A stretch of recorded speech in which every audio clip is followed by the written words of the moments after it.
Hyperion was a place where he, Clark, could remain apart from the environment he was continuously reinventing.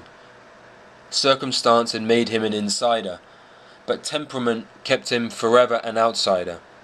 He was like the man who threw the world's biggest bash and failed to show up for it. This outsiderliness was what gave him his unusual view of the world. His talent for groping for the future was generally viewed as a supernatural gift, but it was a matter as much of his limitations as of his strengths. He could see human society in ways that most businessmen could not, because he was not very much part of it, and consciously or not, by retiring to his floating island, he preserved this precious limitation.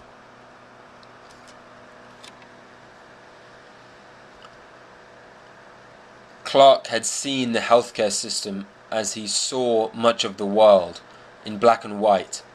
To his way of thinking, there were healthcare professionals who clearly served a purpose. They were called doctors. And there were people who clearly needed healthcare. They were called patients.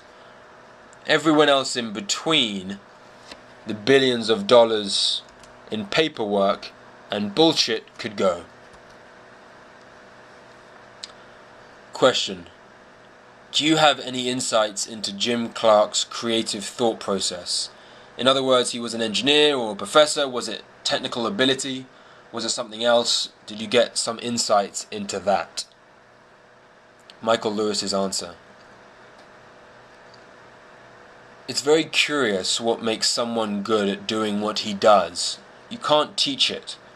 I thought when I went to go watch him do what he did, I assumed these technical people, because he's a highly technical man, I thought that this process of finding what he did next would be highly analytical.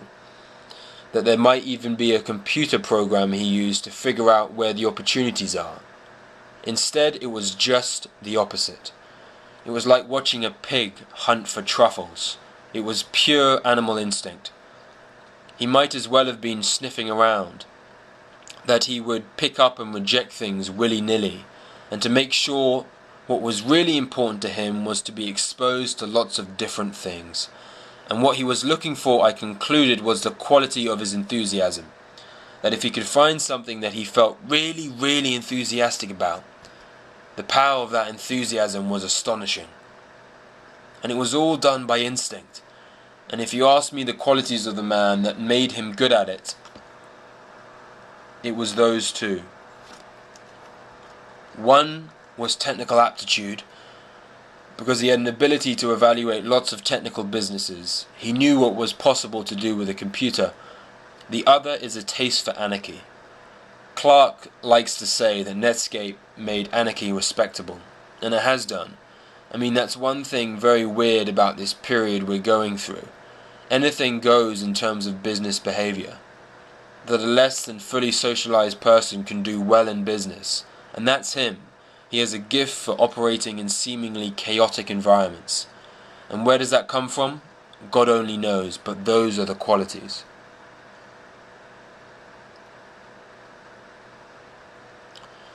Charlie Rose question: what does it say about Jim Clark that the next company that he founded with Healthion, which has nothing to do with the world he'd been in? Michael Lewis's answer: it's a great indicator of just how ambitious he is. That he's like, most people are confined by what they know. He's not afraid to just go do new things. And he walked into a hospital because he had this blood disease, and we all know that it's a bureaucratic mess, and we've got to fill out a lot of these papers. He figured out this industry which is causing this problem for me is the world's largest industry. It's $1 trillion industry. The US healthcare industry, and there's $300 billion in waste. If I set an internet company down in the middle of it and wire it all together, and I can eliminate all that waste, and there's billions, hundreds of billions in it. And the extraordinary thing was, he literally did that. He sat down with a piece of paper, put himself in the middle, went off to Sand Hill Road and talked to venture capitalists, and everybody jumped on board, and took it public. And what is it? It's a $4 or $5 billion company now. But who knows anything about the healthcare industry was set to reform it? And he doesn't stop and say it can't be done. He just goes and does it. I mean, it's very much the engineer's approach to life. Big picture. The overwhelming impression made by Silicon Valley at a distance of 3,000 feet is one of newness. The houses are new, the grass is new, even the people are new, and not merely new, designed never to grow old. With the exception of Stanford University, no structure on the horizon had been built to last any longer than it took some engineer to think up a good excuse to tear it down. Everything in Silicon Valley, including the people, was built so that no one would find it tragic, or even a little bit sad, when it was destroyed and replaced by something new. It was one great nostalgia prevention device. It ensured that the greatest wealth-producing machine in world history was never gummed up by pointless emotion. The genealogy chart of Silicon Valley companies that decorated the walls of every office. Shockley spawned Fairchild. Fairchild spawned Intel. Intel spawned was a cheery face on a violent truth.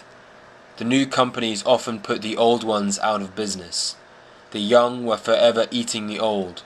The whole of the valley was a speeded-up Oedipal drama. In this drama, technology played a clear role. It was the murder weapon.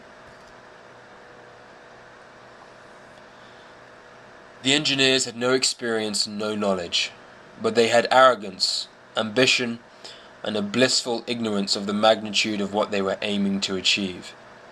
They had something else too, the faith that they could impose technology on others. In short, they behaved as people always have at the cutting edge of capitalism, with a conviction that they could remake the world in their image. They worked mad hours. Many of them sent their families back to India. One morning at 8, Clark showed up on his motorcycle to have a look around. He noticed Panos, a Greek engineer tucked behind his computer workstation. He said, "You're here early." Panos looked up and said, "I never left," and went back to work. The passion, the fire was there, says Kittu.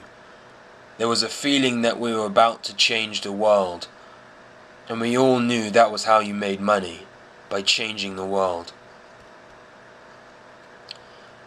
Clark liked to say that human beings, when they took risks, fell into one of two types, pigs or chickens. The difference between these two kinds of people, he'd say, is the difference between the pig and the chicken in the ham and eggs breakfast. The chicken is interested, the pig is committed. If you are going to do anything worth doing, you need a lot of pigs.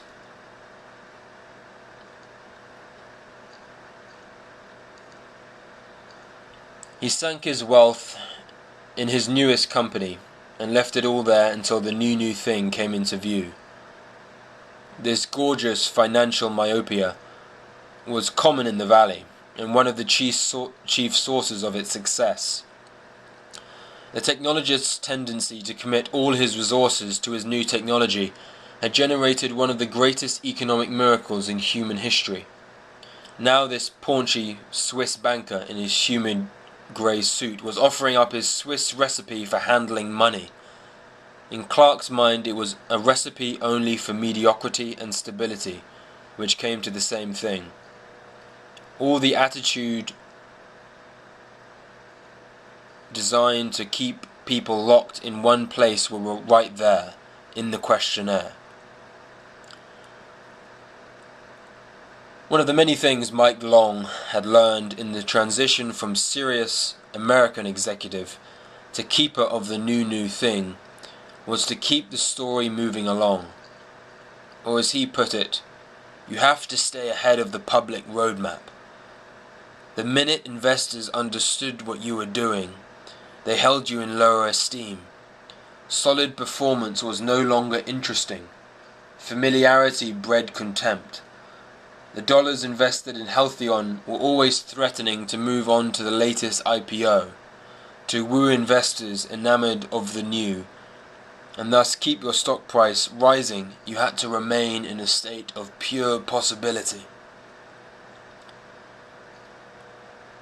Roma wrote, "Once we admit there is room for newness, that there are vastly more conceivable possibilities than realized outcomes, we must confront the fact that there is no special logic behind the world we inhabit, no particular justification for why things are the way they are.